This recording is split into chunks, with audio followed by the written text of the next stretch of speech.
진리의 사람 다섯 유형문은 누구인가? 네 번째 시간입니다.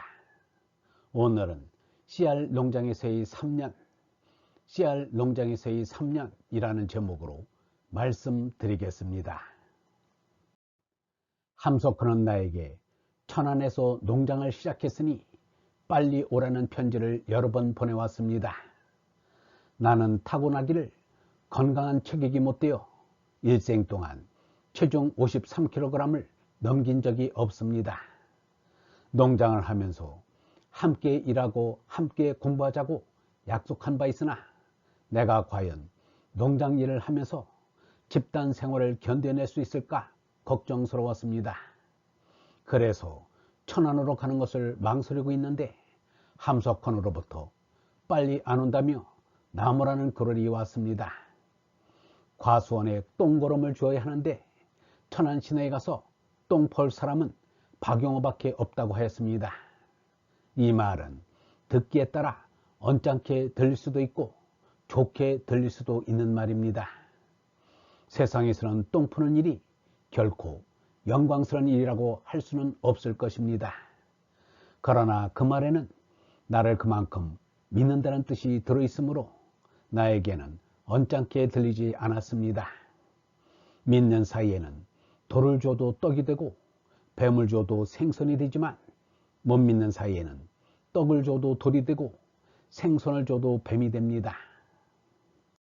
나는 드디어 천안으로 가기로 하였습니다. 존경하는 분을 찾아가는데 편안히 기차를 타고 갈 수 없다 하여 걸어가기로 하였습니다. 이 사람이 대구에서 천안까지 걸어가고자 한 것도 톨스토이와 간디의 영향이 컸습니다. 톨스토이의 우리는 무엇을 할 것인가에서 제목을 따온 우리가 어찌 할 거라는 함석헌의 정치평론글이 있었습니다. 나는 그 글을 인쇄에 제본하여 200부를 만들었습니다. 그런 다음 그 글을 배낭에 넣어 매고 만나는 사람들에게 나눠주면서 도보 여행을 하였습니다. 발에 물집이 생겨 쩔뚝거리면서도 걸었습니다. 천리길도 한 걸음부터라는 속담이 있지만 걸음을 걸으면 의지가 굳세어집니다. 초지일관하지 않으면 목적지에 다다를 수가 없기 때문입니다.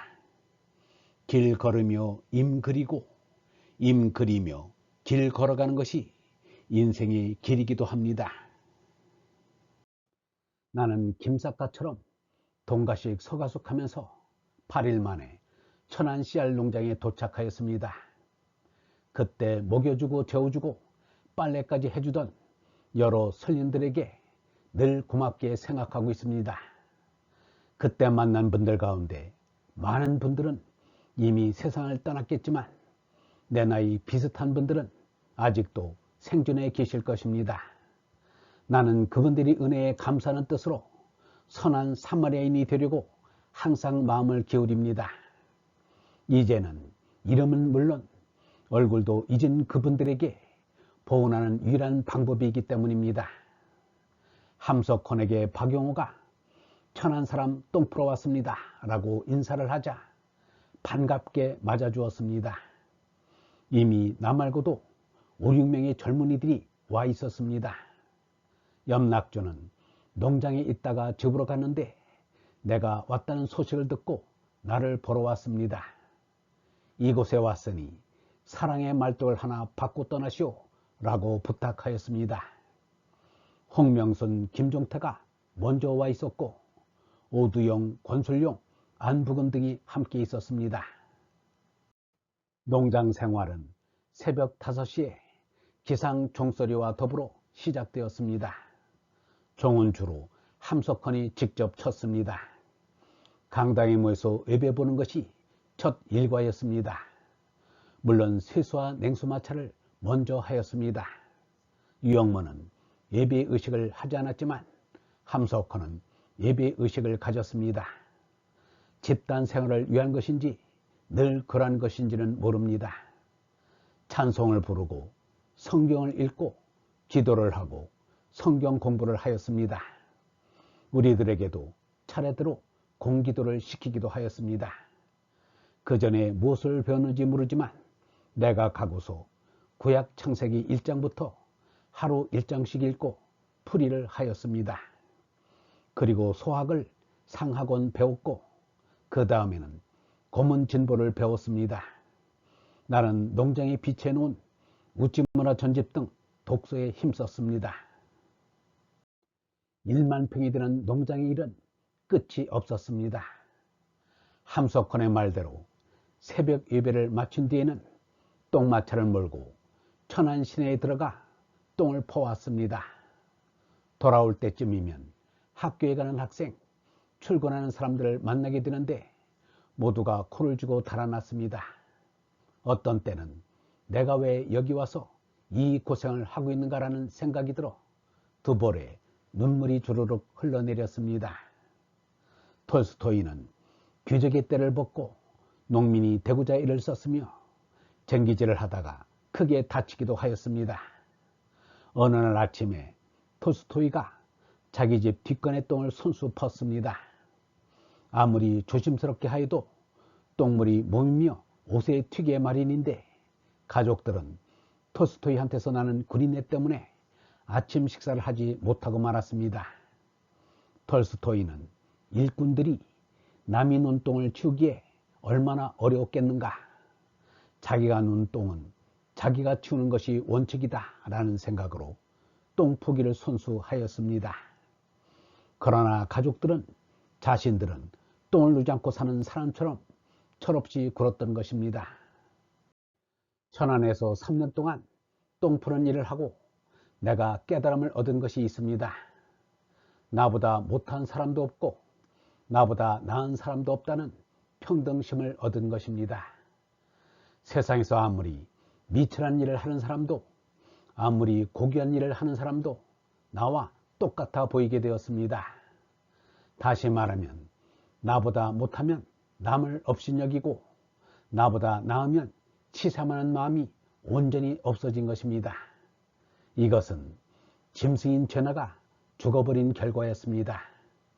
수많은 사람들이 수행을 하다가 실패하는 것은 죄나를 죽이는데 실패하였기 때문입니다. 내가 일찍 죄나를 죽이고 얼라를 깨달을 수 있었다면 이는 오로지 천안에서 3년 동안 천안 사람들의 똥을 치우는 일을 하였기 때문이라고 생각합니다. 나를 똥 푸는 일꾼으로 징발을 한 함석헌에게 감사하지 않을 수 없습니다. 간디의 제자 비노바 바베도 수행의 방편으로 인도에서도 가장 천시할 노동인 똥 푸는 일을 하였습니다. 수루가온 마을의 똥푸기를 1년 9개월 동안 하다가 간디 속으로 그 일을 그만두게 되었습니다.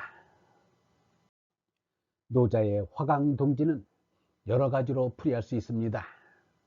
그런데 유영문은 얼굴이 빛에 걸고 흙먼지를 뒤집었으며 일하는 농부의 모습을 화강동진이라고 하였습니다. 씨알 농장 일꾼들의 화강동진하는 모습은 천안 사람들의 얘기거리가 되었습니다. 그곳에서 함석헌도 외출을 하거나 글 쓸 때를 빼고는 늘 우리와 함께 일을 하였습니다. 함석헌과 함께 일할 때는 우리 젊은이들도 힘드는 줄을 몰랐습니다. 무슨 보수가 있는 것도 아니요, 무슨 기술을 배우는 것도 아니요, 오로지 그와 함께 일하며 공부한다는 한 가지를 바라고서 모인 젊은이들이었습니다. 비노바 바베는 마트마 간디와 함께 아슈람에 있다는 사실 자체가 자신에게 많은 이득이 되었다고 말하였습니다. 나도 존경하는 스승인 함석헌과 함께 농장에 있다는 것이 기쁨이요 자랑이었습니다.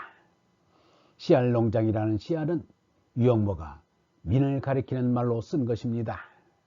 이 나라에 민주주의를 꽃피우자는 것이 함석헌의 조국이요 민족이었습니다.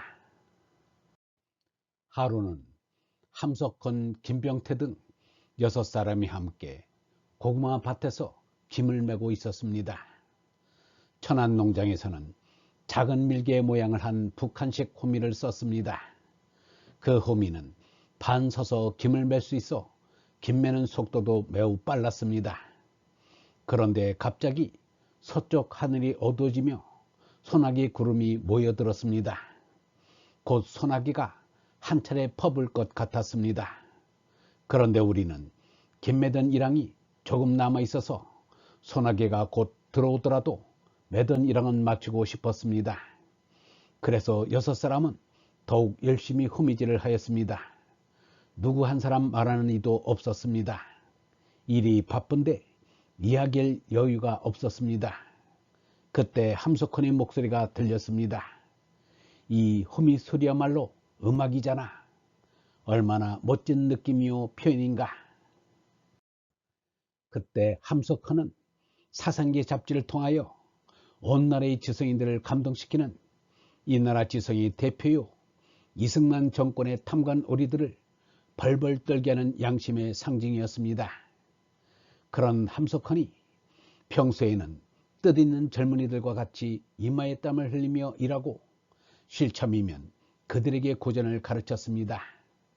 무명 한복에 무명 두루마기를 입고 곰모신을 신고 걸어다니기를 좋아했습니다.